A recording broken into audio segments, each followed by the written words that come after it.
chỉ ri mà con cái này ri chỉ là năng cùi beang như su rồi đại su tôi từ xin căng ấp phun ô thế này thì là ấp đang phun phục lo là ấp đang lại bộ là hàng ring riêng hàng tăng bậc ai nhưng mà phun ô hàng tăng nhím và ngọt vì là sao nào chi nào nai đại su là hơi phun con ô bọn Jerusalem lời nhím mà cái ốc ăn cái này nhím mà cái này nơm chi ri mà con cái này thì ri chỉ làm nào cả đủ lại ta nè nên là chỉ cả bộ tiếng năng chỉ làm cái nắp đang nằm phụ băng thì xuân điều mà phải hay vùng tây hay bà trao theo mà năm hai non là vùng tây thì bà tầm mi đi lại này bộ criminal làm là bộ này bộ đông lên bộ bùng hết rồi thì khi nào non thì là bộ vùng tây thường chỉ tụi hay bà trao thời mà thì phụ băng chứ Giêsu ta sẽ làm căng Giêsu hâm nào Giêsu là bằng nông vụ bằng là tràn đủ hơn bước giúp an mà cần tăng mù kết ốc mặc nào cần tăng bư vì nào cần đủ là ta màu nè để này nông vụ làm cái ăn được gì thì tu hay phùng tây lạc đăng mà Giêsu nông vụ nào hay là này nào mi là in số thì nào dân là này xúc phạm là nào xúc phạm mà đại Giêsu chứ tụi hay vùng tây bà trao này là mà Giêsu máy chiên nơm tầm mặt lai khăn mặt lai mà nơm đi chỉ là nào nơi xúc phạm lại thì là chỉ tâm sốt núi là chỉ tâm cái đó tụi hay bà ma để là tụi hay phun criminal để là cái đó đằng cái tụi hay bà ma để là chỉ mai mua lá dược mà vài cái sai mày khách đằng sai nào khách mày đằng thì nó vừa là tầm năng rằng đằng bộ phun cái tây này là Pra Giêsu chuyện Pra Giêsu một cái tu đây là nào tây hả tầm Pra Giêsu là chỉ là một cái tu đây là tây chỉ đi bằng lá đằng mà Giêsu chân mà Giêsu ca khích mà cướp cái mày lắp tầm bọn thì đại mày thì chỉ là hay đi chỉ là một nung hay là một kích nào nhận lỗi nào tây nào hết tầm hai chỉ tôi hay bà ma đấy thì là nung hay là kích nhận lỗi nào tây hai thì vì nông phụ bà chân mà Giêsu được nông phụ một chân Giêsu thì hay là nông phụ hay là kêu thì nông phụ tất hai là hạt là kêu cả nông phụ hay bà ma tây này chân thì ciri balak mà thầy sụt chân mai cả kích mà cướp cây mày lắp tầm bon thì đặt mày ciri Giêsu lắc là này mày mà lắp điều cướp tầm bon paradise thì nó buồn đất hay là nó buồn đất nào đi hay là hay kích ăn năn hay là kích nhận lỗi tức là rơi sắc ăn năn chỉ cần đu mà giúp mà đi tầm nào cả thì ăn hai lần rơi sắc hay thì tăng chui rành mà ăn hai kia nào rít tầm bon kia đại tăng thì nào cần được bên đông thì ai xin lại thì gọi tròn của chị review thì đang chỉ hay nhau lắp đang chính là tầm đường số của ba cái ra win điên ra đây điên ra tầm đường số Corinto Peru tiền thay đất nhưng mà sai tiền thay đất đó thì cái tiền của lôi như đó Corinto Peru một trăm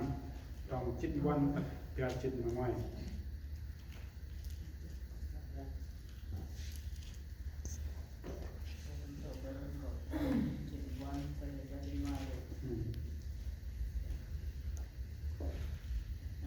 vì tình yêu thương của Đức Christ cảm động chúng tôi và chúng tôi tưởng rằng nếu có một người chết vì mọi người thì mọi người đều chết, lại Ngài đã chết vì mọi người hầu cho những kẻ còn sống không vì chính mình mà sống nữa nhưng sống vì Đấng đã chết và sống lại cho mình. Bởi đó, từ nay về sau, chúng tôi không theo xác thịt mà nhận biết ai nữa. Và giáo chúng tôi từng theo xác thịt mà nhận biết Đấng Christ, song cũng chẳng còn nhận biết Ngài cách ấy đâu. Vậy nếu ai ở trong Đấng Christ thì nay là người dựng nên mới, nhưng sự cũ đã qua đi, nay mỗi sự điều trở nên mới.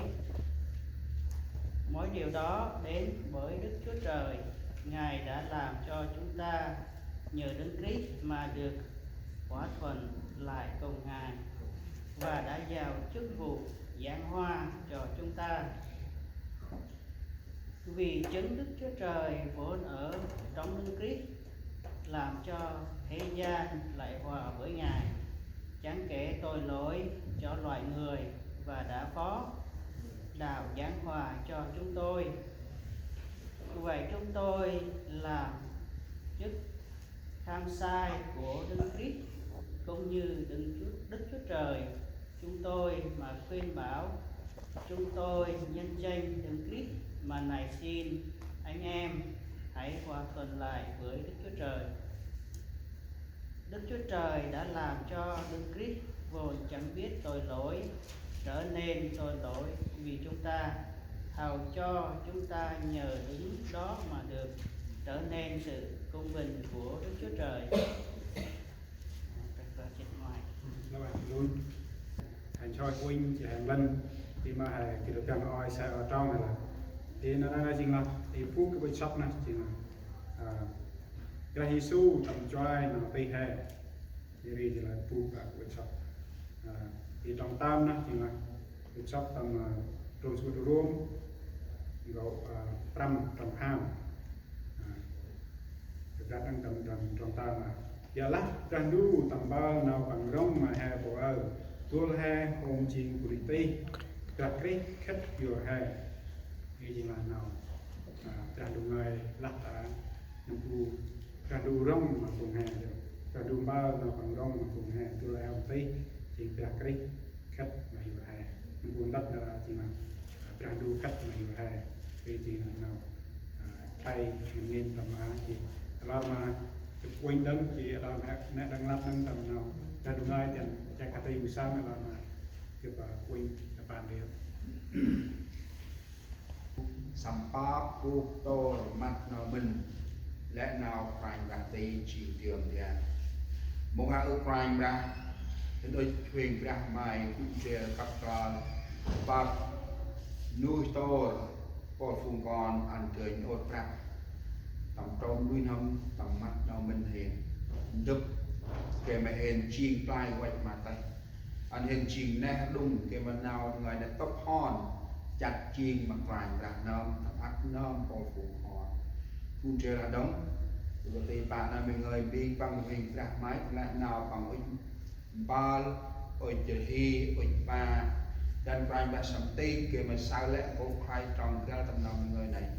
làm ăn mặc rành ra ăn mua ngao tặng mặc riêng giặt nào mình ấy đưa xa cả quả nghi mà nguyên hiền làm ăn ba đánh trang đủ treo mua ăn mà bước mà còn phải Jesus Christ. Amen. Còn đến đâu trong từng các đến tâm trong chín quan thì chín ban đã nào rong trắc cái bát hên vô lá hên kích là tu hay khách chi mà lẽ ngồi chỗ này lẽ ngồi khách là gì chi là ngồi khách chi là gì chỉ đi bằng khách mà lẽ ngồi chạy mà bu nam curi mồ hôn curi mà bằng nam ốc giờ lá mà nam học khách chỉ đi từ chi mà vô căn bằng thì tầm trong chỉnh quan chỉnh ban mà lại mà mày xài ở nó chỉ là nào trang đu lá tá đu nào rong nào khách là cái năm phu họ